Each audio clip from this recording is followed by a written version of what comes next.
As we head into the middle of the week, the weather gets just slightly colder, all part of this cooling trend that we've been in really since the end of December. You can see right about where December ended, we are on a bit of a heat streak at the end of last year. And then ever since then, we've been at least around average. So while this does feel extra chilly, this is typical January weather. We've had that ever since the first of the year, and we'll continue to have temperatures kind of hover right around these chilly levels clear through the end of the week.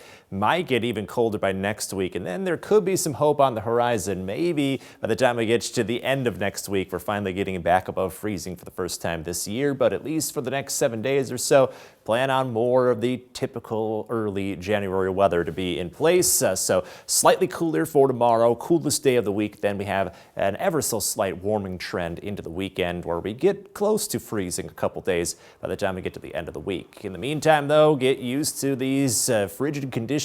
8 above for the low tonight, wind chill right around 0. So that is a little cooler than normal for this time of year. Either way, still going to need those winter layers in the morning. And after waking up to wind chills right around 0, afternoon gets back to the low teens. So again, we're going to be a couple degrees colder than where we were today. You might notice that subtle difference. Thankfully, the winds stay light, so wind chills won't be terribly harsh, but still plan on those frigid conditions for at least another day in a row under a partly cloudy sky. Similar conditions ahead for Thursday, and then for Friday, we have some light snow on the horizon. It may either be just some flurries or a light amount of accumulation, so that's one thing we're keeping an eye on. And then watching Sunday, too, there's a growing chance that we pick up additional accumulations right at the end of the week, but still too early to say if we do get any heavier accumulations of what we're seeing for Friday. Right now, Friday, again, it's either going to be flurries or a light amount of snowfall. So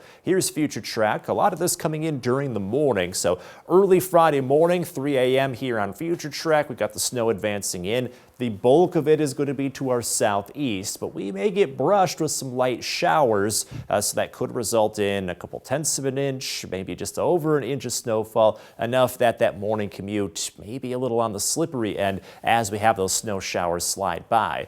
Looks likely the snow is out by the end of the morning, so it's not going to be with us for too long. So by the afternoon, evening, maybe you're taking off for the weekend, roads should be drier. At least that's how the current trend looks right now. And we can use the snowfall. We're over a ½ foot below average for this time of year, so we maybe get a little closer by the end of the week with those couple snow chances.